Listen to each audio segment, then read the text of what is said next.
പാർലമെന്റിലെ ശീതകാല സമ്മേളനത്തിനിടെ പാർലമെന്റ് സമുച്ചയത്തിലുണ്ടായ സംഘർഷത്തെ ചൊല്ലി തർക്കം തുടരുകയാണ്. രാഹുൽ ഗാന്ധിയുടെ നേതൃത്വത്തിൽ തങ്ങളെ പ്രതിപക്ഷ എംപിമാർ മർദ്ദിച്ചെന്ന് ബി.ജെ.പിയും തങ്ങൾക്കെതിരെയാണ് മർദ്ദനം നടന്നതെന്ന് കോൺഗ്രസും പരസ്പരം പഴിചാരുകയാണ്. സംഘർഷത്തിൽ 2 ബി.ജെ.പി എംപിമാർക്ക് പരിക്കേറ്റെന്ന പരാതിയുടെ അടിസ്ഥാനത്തിൽ ഡൽഹി പോലീസ് രാഹുൽ ഗാന്ധിക്കെതിരെ എഫ്ഐആർ രജിസ്റ്റർ ചെയ്തിരുന്നു. അതേസമയം ബി.ജെ.പി എംപിമാർക്കെതിരെ കോൺഗ്രസും പരാതി നൽകിയിട്ടുണ്ട്. ഇപ്പോൾ ഡൽഹി പോലീസ് ഈ 2 പരാതികളും ക്രൈംബ്രാഞ്ചിന് കൈമാറിയിരിക്കുകയാണ്. പാർലമെന്റിലുണ്ടായ സംഘർഷത്തിന്റെ അന്വേഷണം ക്രൈംബ്രാഞ്ചിന് കൈമാറിയതായി ഡൽഹി പോലീസ് വെള്ളിയാഴ്ചയാണ് അറിയിച്ചത്. വിവാദവുമായി ബന്ധപ്പെട്ട് ബി.ജെ.പിയുടെയും കോൺഗ്രസിന്റെയും പരാതികൾ ക്രൈംബ്രാഞ്ച് അന്വേഷിക്കും. ഇതുകൂടാതെ രാഹുൽ ഗാന്ധിക്കെതിരെ രജിസ്റ്റർ ചെയ്ത എഫ്ഐആറും ക്രൈംബ്രാഞ്ചിന് കൈമാറിയിട്ടുണ്ട്. ഇതിനിടെ ദേശീയ വനിതാ കമ്മീഷൻ അധ്യക്ഷ വിജയ് രക്സ്താർ രംഗത്തെത്തിയിട്ടുണ്ട്. പാർലമെന്റിൽ കഴിഞ്ഞ ദിവസം ഉണ്ടായതുപോലെയുള്ള അനാവശ്യങ്ങൾ ആവർത്തിക്കാതിരിക്കാൻ രാഹുൽ ഗാന്ധിക്കെതിരെ ഉചിതമായ നടപടി സ്വീകരിക്കണമെന്ന് അവർ ലോക്സഭാ സ്പീക്കറോടും രാജ്യസഭാ ചെയർമാനോടും ആവശ്യപ്പെട്ടിരിക്കുകയാണ്. ദേശീയ വനിതാ കമ്മീഷൻ അധ്യക്ഷ പക്ഷം പിടിച്ചാണ് സംസാരിക്കുന്നതെന്ന് കോൺഗ്രസും പ്രതികരിച്ചിട്ടുണ്ട്. ആ പ്രതികരണത്തിൽ കാര്യമൊന്നുമില്ല. കാരണം അവരെ നിയമിച്ചത് ബി.ജെ.പി സർക്കാരാണ്. അപ്പോൾ പിന്നെ അവർ എങ്ങനെ സംസാരിക്കുമെന്നുള്ളത് നമുക്ക് ഏറെക്കുറെ അറിയാവുന്ന കാര്യവുമാണ്. പ്രതിപക്ഷത്തെ പൂട്ടുക എന്ന ഉദ്ദേശത്തോടെ തന്നെയാണ് പ്രതിപക്ഷ നേതാവായ രാഹുൽ ഗാന്ധിക്കെതിരെ ഡൽഹി പോലീസ് എഫ്ഐആർ രജിസ്റ്റർ ചെയ്തിരിക്കുന്നത്.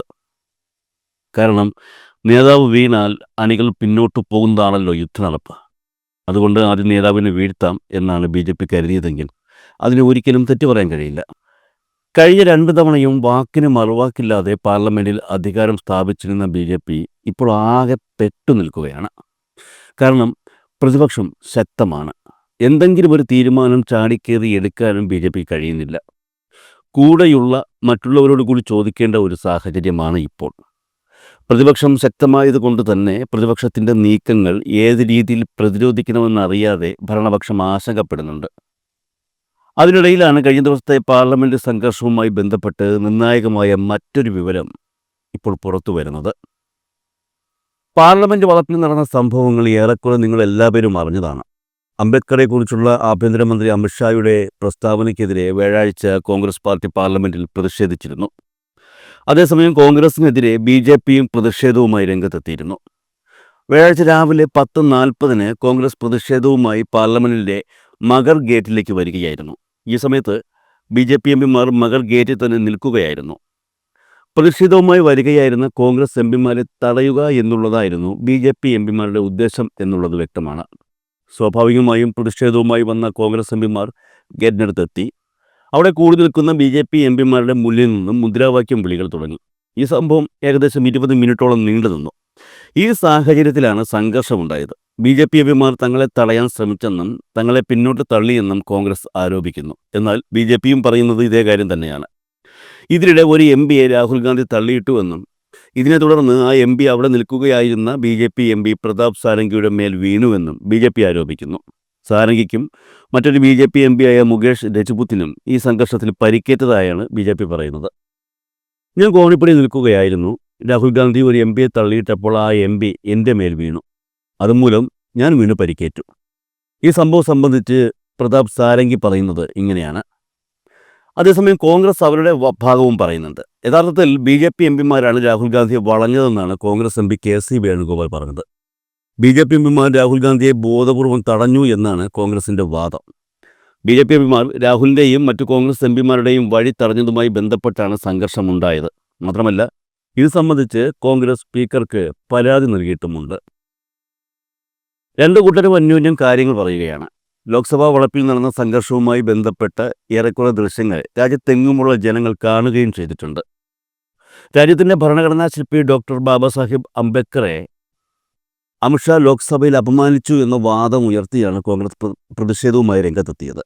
കോൺഗ്രസിൻ്റെ ഈ നീക്കത്തെ ഏതു വിധേനയും തടയുക എന്നുള്ളതായിരുന്നു ബി.ജെ.പിയുടെ ഉദ്ദേശമെന്ന് ആർക്കും മനസ്സിലാകും. കാരണം രാജ്യത്തെ ബഹുഭൂരിപക്ഷം വരുന്ന ജനങ്ങൾ ഭരണഘടനാ ശില്പിയായ ഡോക്ടർ അംബേദ്കറെ വളരെ ബഹുമാനപൂർവ്വം കാണുന്നവരാണ്. ലോക്സഭയിൽ അമിത്ഷാ നടത്തിയ പ്രസംഗം നമ്മൾ കേട്ടായിരുന്നു. അതുമായി ബന്ധപ്പെട്ട വാർത്തകളും നമ്മൾ കണ്ടായിരുന്നു. ഇതെല്ലാം സാധാരണക്കാർക്കിടയിൽ, അതായത് അംബേദ്കറെ ബഹുമാനപൂർവ്വം കാണുന്നവർക്കിടയിൽ വലിയ രീതിയിലുള്ള ആമർശമുണ്ടാക്കിയിട്ടുണ്ട്. കോൺഗ്രസ് ഇതുമായി ബന്ധപ്പെട്ട് തുടർന്നു വന്ന പ്രതിഷേധങ്ങൾ ഇത്തരത്തിൽ തന്നെ മുന്നോട്ട് പോയാൽ BJPക്ക് അത് വലിയ രീതിയിലുള്ള തിരിച്ചടി സമ്മാനിക്കുമെന്ന് വ്യക്തമാണ്. ഈ പ്രതിഷേധത്തെ ഏതു രീതിയിലെങ്കിലും പിടിച്ചു നിർത്തുക എന്ന ഉദ്ദേശത്തോടു കൂടി തന്നെയാണ് കഴിഞ്ഞ ദിവസം ഉണ്ടായ സംഘർഷങ്ങളുടെ പശ്ചാത്തലത്തിൽ BJP രാഹുൽ ഗാന്ധിക്കെതിരെ പരാതി നൽകിയതും ഡൽഹി പോലീസ് കേസെടുത്തതും. ഇതിനിടെ നാഗാലാൻഡിലെ BJP MP ഫാൻനോൻ കൊന്യാക് രാഹുൽ ഗാന്ധിക്കെതിരെ രംഗത്തെത്തിയതും വാർത്തയായിരുന്നു. രാഹുൽ ഗാന്ധി തന്നെ നിർത്തി അപമാനിച്ചു എന്ന രീതിയിലാണ് അവർ പരാതി നൽകിയിരിക്കുന്നത്. മാത്രമല്ല, രാഹുൽ ഗാന്ധി തന്നെ ഇനിയും ആക്രമിക്കാൻ ശ്രമിക്കുമെന്ന് തനിക്ക് സംശയമുണ്ടെന്നും അതുകൊണ്ട് തനിക്ക് സുരക്ഷ നൽകണമെന്നുമാണ് അവരുടെ ആവശ്യം. ഞാൻ വല്ലാത്തൊരവസ്ഥയിലാണ്, വല്ലാത്ത വീർപ്പുമുട്ടൽ. ഞങ്ങൾ പുറത്ത് സമാധാനപരമായി പ്രതിപക്ഷത്തിനെതിരെ പ്രതിഷേധിക്കുകയായിരുന്നു. ഈ സമയം രാഹുൽ ഗാന്ധി എൻ്റെ സമീപത്ത് വന്നു നിന്നു. രാഹുൽ ഗാന്ധിയുടെ സാന്നിധ്യം തന്നെ അസ്വസ്ഥയാക്കി എന്നും വനിതാ MP പറയുന്നു. പ്രതിഷേധത്തിനിടയിൽ രാഹുൽ ഗാന്ധി എനിക്ക് നേരെ ആക്രോശിക്കാൻ തുടങ്ങി. ഒരു സ്ത്രീയോട് ഇങ്ങനെ ആക്രോശിക്കുന്നത് അദ്ദേഹത്തിന് ഒരിക്കലും ചേരില്ല എന്നും ഫന്നോൻ കൊന്യാക് പറഞ്ഞു. ഞാൻ വളരെ ദുഃഖിതയാണെന്നും തനിക്ക് സുരക്ഷ വേണമെന്നുമാണ് ഈ വനിതാ MP ആവശ്യം. എന്നാൽ നമ്മൾ സാധാരണ പറയാറില്ലേ, എല്ലാം കാണുന്നവൻ മുകളിലുണ്ടെന്ന്. അങ്ങനെയുള്ള ഒരാൾ മുകളിലിരുന്ന് കാര്യങ്ങൾ കാണുന്നുണ്ടായിരുന്നു. മുകളിലിരുന്ന് കാര്യങ്ങൾ കാണുന്നത് ഒരാളാണെന്ന് ഞാൻ പറഞ്ഞെങ്കിലും ഒരാളല്ലായിരുന്നു, ഒരുപാട് പേരുണ്ടായിരുന്നു. ഈ ഡിജിറ്റൽ യുഗത്തിൽ എന്ത് സംഭവത്തിനും സാക്ഷിയായി ഇപ്പോൾ ഏറ്റവും കൂടുതൽ രംഗത്തെത്തുന്നത് CCTV ക്യാമറകളാണല്ലോ. പാർലമെൻറ്റ് വളപ്പ് മുഴുവൻ CCTV ക്യാമറകളാണ്. ഈ സംഘർഷം നടക്കുന്ന സ്ഥലത്തും ആവശ്യത്തിലധികം CCTV ക്യാമറകൾ ഉണ്ടായിരുന്നു. ഇവിടെയും ആ ക്യാമറകൾ തന്നെയാണ് എല്ലാത്തിനും സാക്ഷി. പ്രതിപക്ഷ MP പ്രതിഷേധം വിളിച്ചു വന്നതും ഭരണകക്ഷിയിൽപ്പെട്ട MP ആ പ്രതിഷേധം തടഞ്ഞതും പിന്നെ ഉണ്ടായ സംഭവങ്ങളും എല്ലാം പാർലമെൻറ്റ് വളപ്പിൽ സ്ഥാപിച്ചിരുന്ന CCTVകൾ കാണുന്നുണ്ടായിരുന്നു.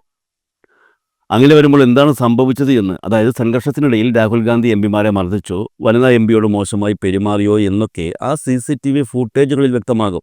നമുക്കത് അറിയാനും കഴിയും. തങ്ങളുടെ ഭാഗത്ത് തെറ്റില്ല എന്ന് ഉറച്ചു വിശ്വസിക്കുന്നത് കൊണ്ട് തന്നെയാണ് കോൺഗ്രസ് CCTV ഫൂട്ടേജുകൾ പരിശോധിക്കണമെന്ന് ആവശ്യപ്പെടുന്നത്. കഴിഞ്ഞ ദിവസമാണ് കോൺഗ്രസ് CCTV ദൃശ്യങ്ങൾ പരിശോധിക്കണമെന്ന് ആവശ്യപ്പെട്ട് രംഗത്തെത്തിയത്. ഈ സംഭവത്തിൽ ട്വിസ്റ്റ് എത്തിയതും ഇതോടുകൂടി തന്നെയാണ്. കാരണം CCTV ഫൂട്ടേജുകൾ പരിശോധിക്കാൻ BJPക്ക് താല്പര്യമില്ല എന്നുള്ളത് വ്യക്തമാണ്. ഉപ്പ് തിന്നവൻ വെള്ളം കുടിക്കുമെന്ന് പറയുന്നത് പോലെ CCTV പരിശോധിക്കുമ്പോൾ അതിനുള്ളിലെ ഫൂട്ടേജുകളിൽ രാഹുൽ ഗാന്ധി കുറ്റക്കാരനാണെന്ന് കണ്ടാൽ അദ്ദേഹത്തിനെതിരെ നടപടിയെടുക്കണം. അത് ഉറപ്പായും വേണം.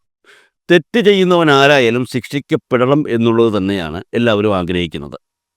ആ CCTV ദൃശ്യങ്ങൾ പരിശോധിച്ച് രാഹുൽ ഗാന്ധി അന്ന് കാണിച്ച അതിക്രമങ്ങൾ നോട്ട് ചെയ്ത് കേസിന് കുറെ കൂടി ബലം കൊടുക്കുകയല്ലേ യഥാർത്ഥത്തിൽ BJP ചെയ്യേണ്ടത്. അതുകൊണ്ട് ഇപ്പോൾ പ്രതിപക്ഷം ആവശ്യപ്പെടുന്നത് CCTV ദൃശ്യങ്ങൾ പുറത്തുവിടുക അല്ലെങ്കിൽ പരിശോധിക്കുക എന്നുള്ളതാണ്. എന്നാൽ CCTVയുടെ കാര്യങ്ങളൊന്നും BJP മിണ്ടുന്നില്ല. ഉറപ്പായും CCTV പരിശോധിച്ചാൽ സത്യം തെളിയും. അതെ, അതാണ് പ്രശ്നം. സത്യം തെളിഞ്ഞാൽ പ്രതിപക്ഷം അതിക്രമം കാണിച്ചു എന്ന് പിന്നെ പറയാൻ BJPക്ക് കഴിയില്ല. മാത്രമല്ല, പ്രതിഷേധത്തിൽ പങ്കെടുത്ത പല MP ഉറപ്പിച്ചു പറയുന്നുണ്ട്, പാർലമെൻറ്റ് വളപ്പിലുള്ള CCTV ദൃശ്യങ്ങളിൽ പ്രതിപക്ഷം അതിക്രമം കാണിച്ചതായിട്ടുള്ള ഒരു ദൃശ്യങ്ങളും കാണില്ല എന്ന്. നിങ്ങൾക്ക് സംശയമുണ്ടെങ്കിൽ നിങ്ങൾ CCTV ദൃശ്യങ്ങൾ പരിശോധിക്കൂ എന്നും പ്രതിപക്ഷം വെല്ലുവിളിക്കുന്നുണ്ട്.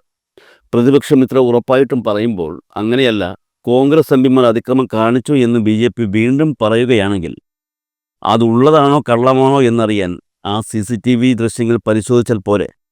അപ്പോൾ കോൺഗ്രസ് പറയുന്നത് കള്ളമാണെന്നും പറയുന്നു, പക്ഷേ CCTV ദൃശ്യങ്ങൾ പരിശോധിക്കുകയുമില്ല. ഇതാണ് യഥാർത്ഥത്തിൽ ഇപ്പോഴത്തെ BJP നിലപാട്. എന്തായാലും ഡൽഹി പോലീസ് FIR രജിസ്റ്റർ ചെയ്ത് കഴിഞ്ഞ സ്ഥിതിക്ക് അവർക്ക് CCTV ദൃശ്യങ്ങൾ പരിശോധിക്കേണ്ടി വരുമായിരിക്കും. അവർ പരിശോധിച്ചില്ലെങ്കിൽ അവരെക്കൊണ്ട് പ്രതിപക്ഷം പരിശോധിപ്പിക്കും, അത് ഉറപ്പാണ്. നീതി എന്തായാലും എല്ലാവർക്കും തുല്യമാണെന്നാണല്ലോ വയ്പ്. ഡൽഹി പോലീസ് എന്തായാലും സ്വമേധയാ CCTV ദൃശ്യങ്ങൾ പരിശോധിക്കുമെന്ന് എനിക്ക് തോന്നുന്നില്ല. കാരണം കേന്ദ്ര സർക്കാരിൻ്റെ നിയന്ത്രണത്തിലുള്ള പോലീസാണ്. കേസെടുത്തു അതുമായി മുന്നോട്ട് പോകും എന്നുള്ളത് മാത്രമേ അവരെ സംബന്ധിച്ച് നടക്കാൻ പോകുന്നുള്ളൂ.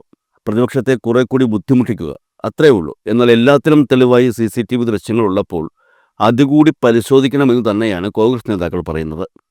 ഉറപ്പായും പ്രതിപക്ഷ നേതാക്കൾ അതിനുവേണ്ടി മുന്നിട്ടിറങ്ങും എന്ന് തന്നെയാണ് ലഭിക്കുന്ന സൂചനകൾ. ഒന്നുകിൽ പാറ അല്ലെങ്കിൽ വെള്ളം. BJP തുടങ്ങി വച്ച സ്ഥിതിക്ക് ഇത് രണ്ടിൽ ഏതെങ്കിലും ഒന്ന് കണ്ട ശേഷം മതി ഈ കിണർ കുഴിക്കൽ നിർത്തുന്നത് എന്ന് തന്നെയാണ് കോൺഗ്രസ് തീരുമാനം.